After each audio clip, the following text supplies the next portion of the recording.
welcome to my channel. It's Mervindy, and today I want to do a little bit of a self-care. My hair has been getting really dry and I want to do a little bit of a face mask and stuff like that. So hopefully you'll enjoy watching, and in the meantime we'll talk about my getting pregnant journey as a woman with PCOS. First things first, I'm going to put these on. I just got them from Dollarama and they're so cute. I've seen so many girls put these on when they're doing their facial care and masks and stuff like that. And I never really found one that I liked. But when I saw this at Dollarama, I was like, I have to get this. It's Stitch. And even the hand ones have Stitch on it. So I love them so much. They're so cute. So first things first, I'm going to apply this face wash that I got from Winners. It's a Korean skincare product. It is a cleansing foam with vitamin C. I don't know, I really like it. I'm almost finished it. I need to go and get more. Hopefully they have more, because you know sometimes that they bring stuff to Winners and they don't continue it. But yeah, so we'll start doing that. So let's talk about my pregnancy or getting pregnant problem. So my husband and I got married in 2017. So right now it's 2025.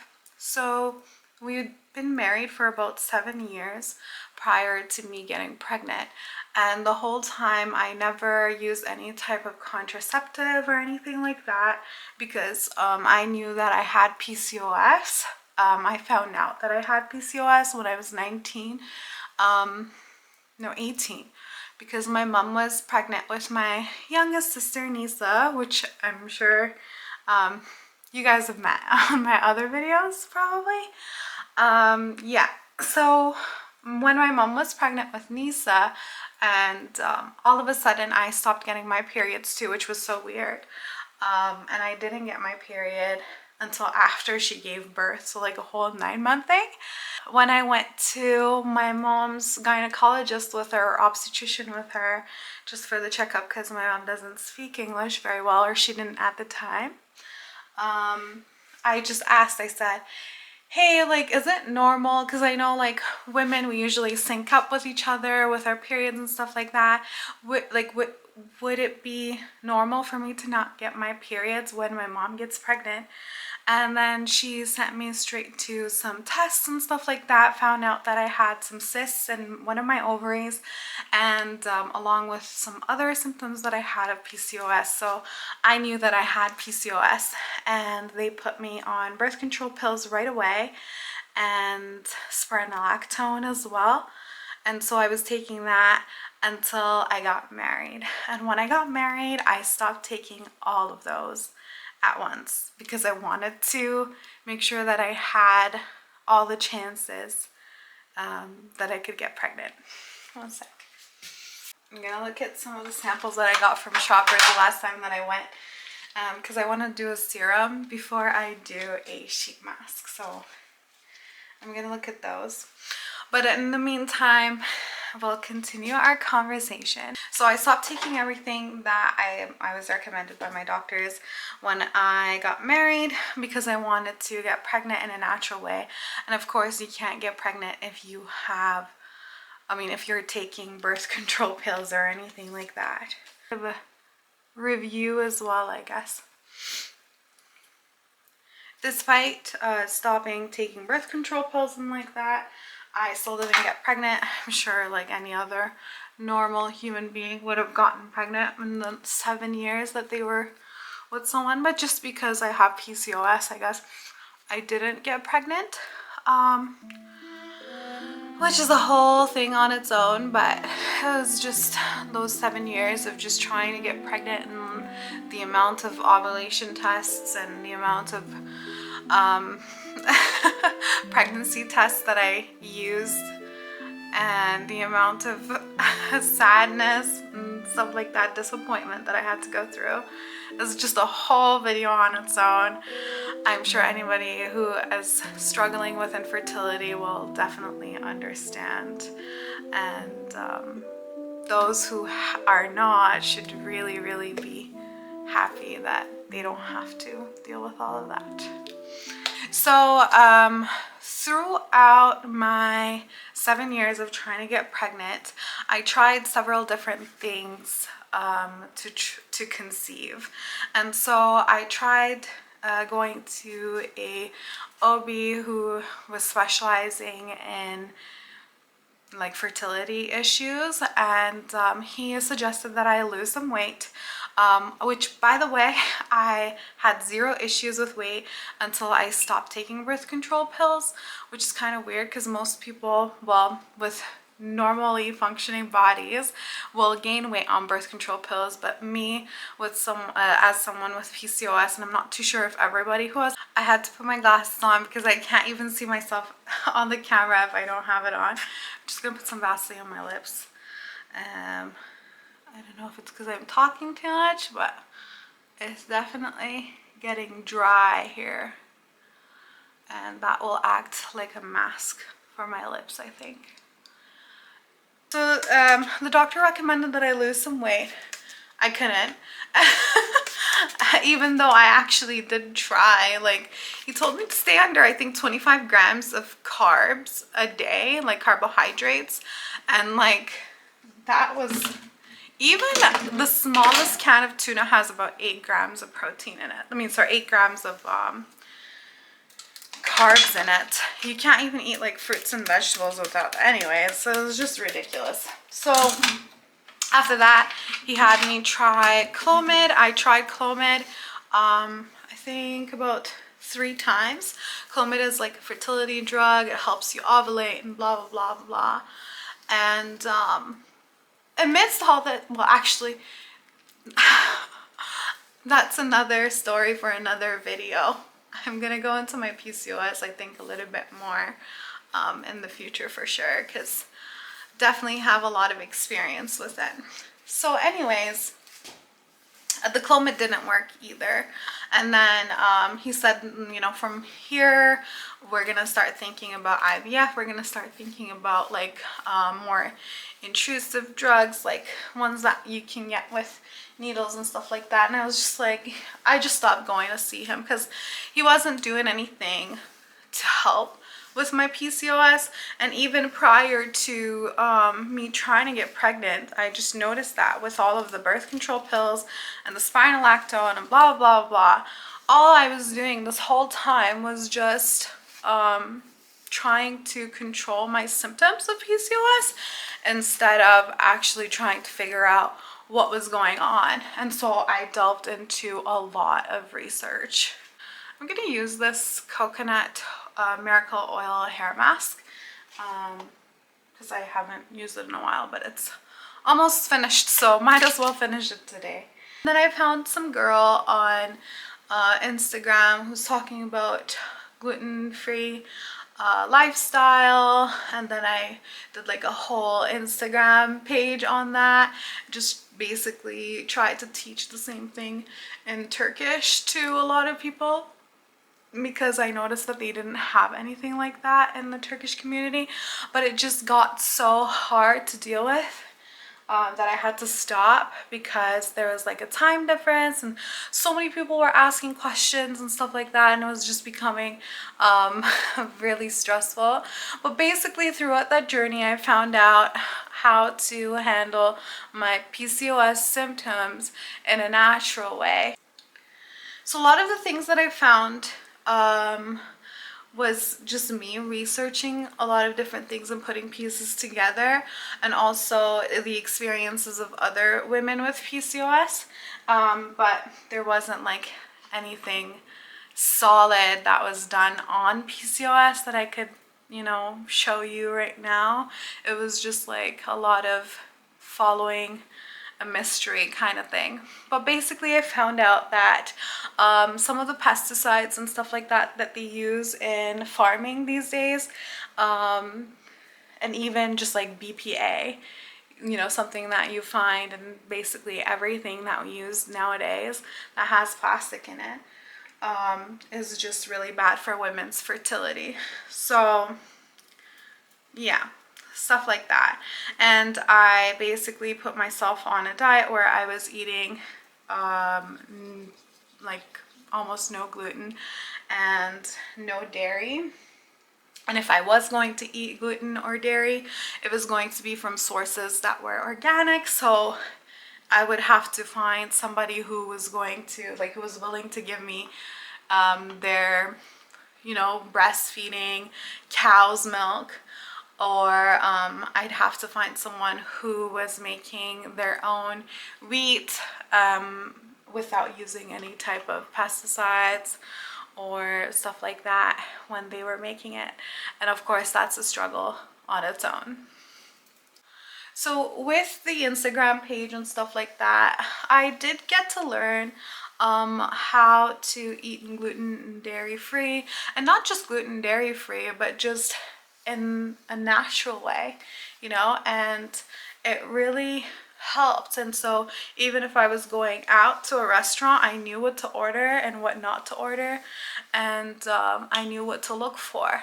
And I think that helped kind of start my body to get ready for pregnancy, because I think my body was just not even ready to accept any pregnancies prior to that, because of the amount of unnatural things that was going through my bloodstream and the amount of cortisol that I had built up as well. I kind of fixed my cycles actually, because I would go through like 3 months without getting pregnant. I mean, because I would go through 3 months without getting my period, sometimes even longer, as I mentioned at the beginning of the video. But with the gluten dairy free eating, I was able to control my my cycles a little bit better, because I knew that if I was eating gluten dairy free, well, that my cycles would be on time. And if I had any like problems, like if the time of my period was coming and it came and I still didn't get my period, I knew what to do. Aside from the PCOS stuff, I noticed that eating gluten and dairy free really helped with my gut as well. Like, I didn't even know that I had an issue with my bowels, but I just thought it was normal for me, since I've had it since being a little girl, that I've always had a bowel movement maybe like every 2 or 3 days. And so I thought that that was normal for me. And I was also always constipated. But after starting eating gluten dairy free, I started having daily bowel movements, which as a nurse I know is what's normal for people. But I don't know, I guess I was just so used to having what I had that it didn't occur to me that this was abnormal. Anyway, so that was also something that, like, eating gluten dairy free, it really did help a lot of things. But here is how I got pregnant. Before I do my face mask, I'm just going to cut my nails and do something with them too, because they grew. And we can continue talking about the PCOS. We got an RV for the summer of 2024. In August, we went to Fish Lake, which is just a little bit southwest of Edmonton, about 3 hours away. And then after that, we went to BC, and we did quite a bit of traveling around and stuff like that. My mom is a very farmy girl. Like, she grew up on in the country in Turkey, and so she really understands all these like different types of wild plants and stuff like that, like what's edible, what's not edible, and things like that.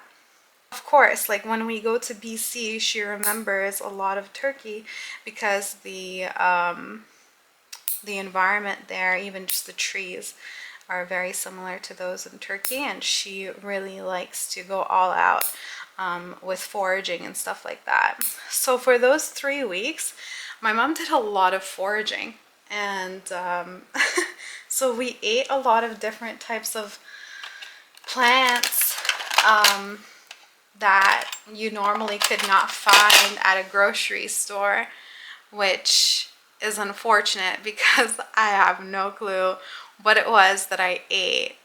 If it was something that I ate, what it was that caused for my body to ovulate.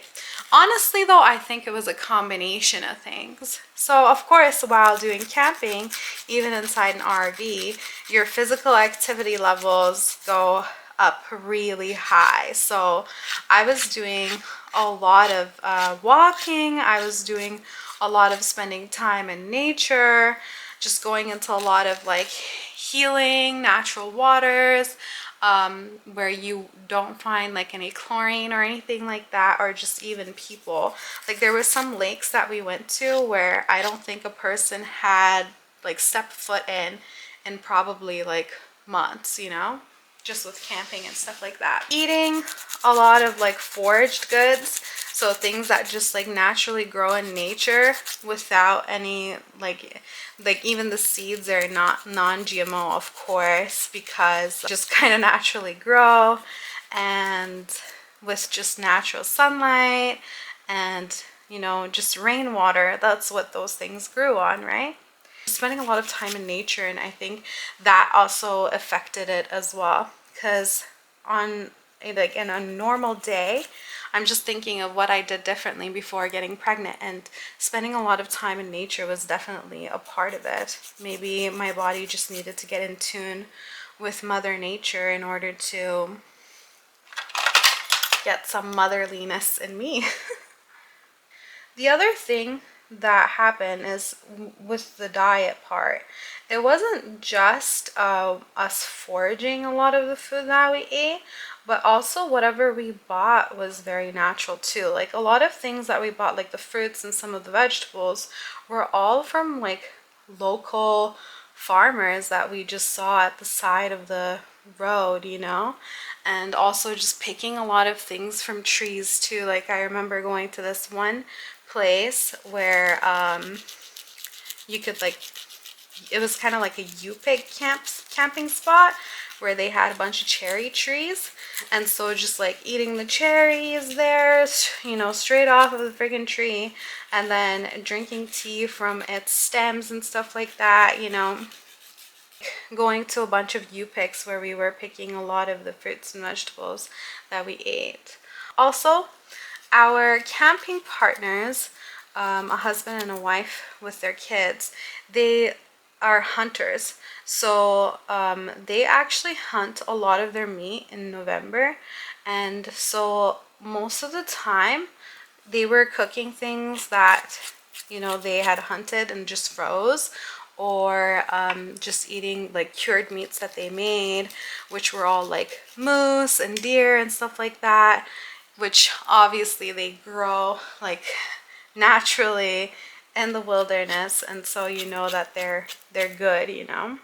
So even the meat that we ate was pretty good. The chicken eggs, all from like the farms and stuff like that we were going around. It was just a lot of like almost everything that I ate was just natural, I think. Another thing that I was doing was we went to this one farming place, and they had their like own beehives and stuff like that, and they also had bee pollen. So my sisters wanted to try bee pollen because they saw a video on YouTube and Instagram that showed some Victoria's Secret models using bee pollen, and it makes you beautiful in general. And so we were like, let's just give it a try. So I also wanted to try it too, just because I was wondering what kind of effects it would have on me as a PCOS lady. And so I tried it. I gave it a try. So So that could also have something to do with it. So those are all of the natural things that I was doing at the time, which I think might have helped with me getting pregnant. Another thing that happened, which I'm not too sure if this is like, but it might be, who knows. My mom went to Turkey the year before, like prior, I think just in the winter of 2024. And her, my grandma, and my aunts, they went to this like holy place, and they made a like a sacrificial oath, I guess, for me, so that I will get pregnant, and that if I do get pregnant, that I would like sacrifice an animal for God, you know, for the sake of God, and just feed the poor with it. So my grandma thinks that it's definitely that, and so I have to go and sacrifice a goat for that now whenever I go back to Turkey. Nobody else can do it other than me, so hopefully until then we'll be chilling. But yeah, that's another thing that could have definitely, if you believe in that sort of thing. Who knows, it might have just also been me praying so much. Oh, another thing was that actually just prior to getting pregnant, my husband and I had just put away some money to get IVF. Like this summer, we were planning on going to Turkey and getting IVF so that we could have a baby. And so that was another thing too. Like it happened, like we just put away the money in September, and I found out that I was pregnant in October. So like that was crazy. And I was just like, wow, I can't believe that this really happened. Like we just put away the money for the IVF, and then I get pregnant now.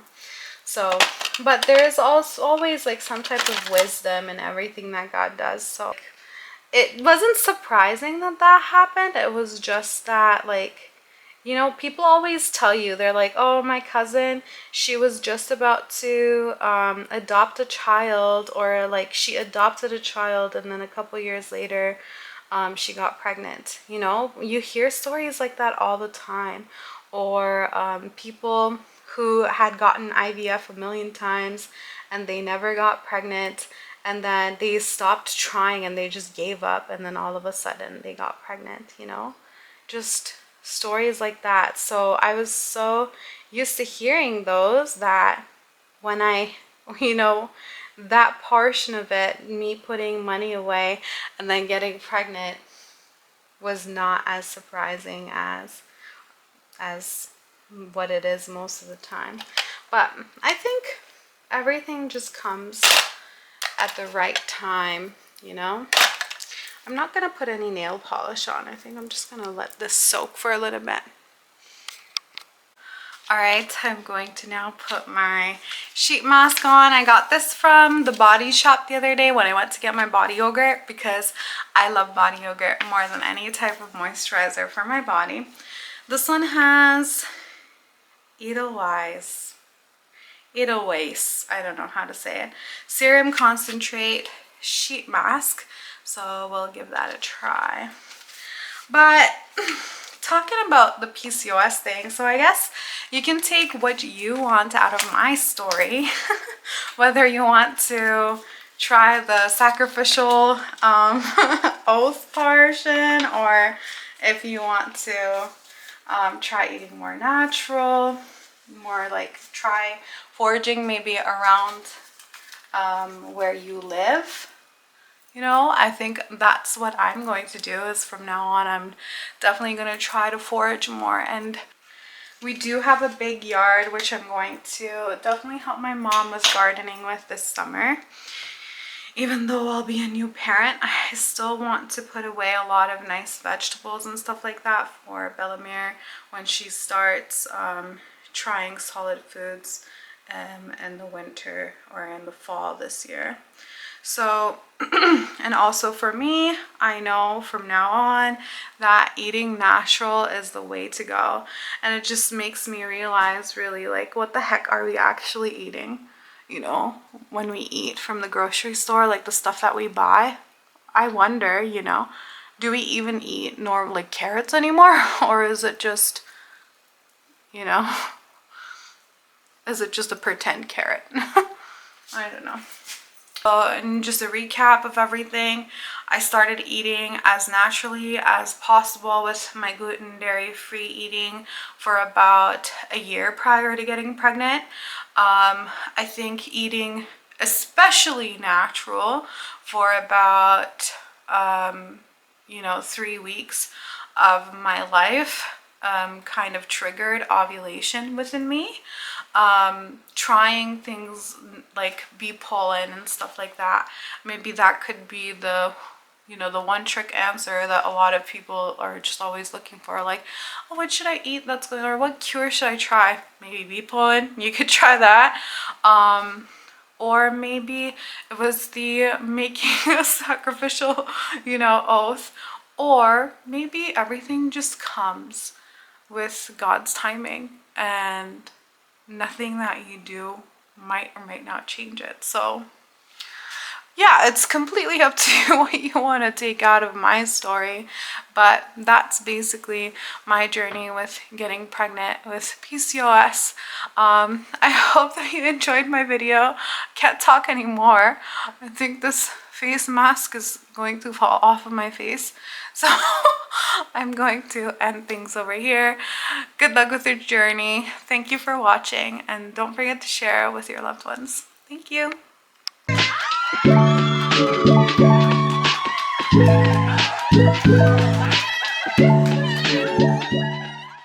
Like research on it, or like the lack of, what's that word? My pregnancy brain is getting to me right now.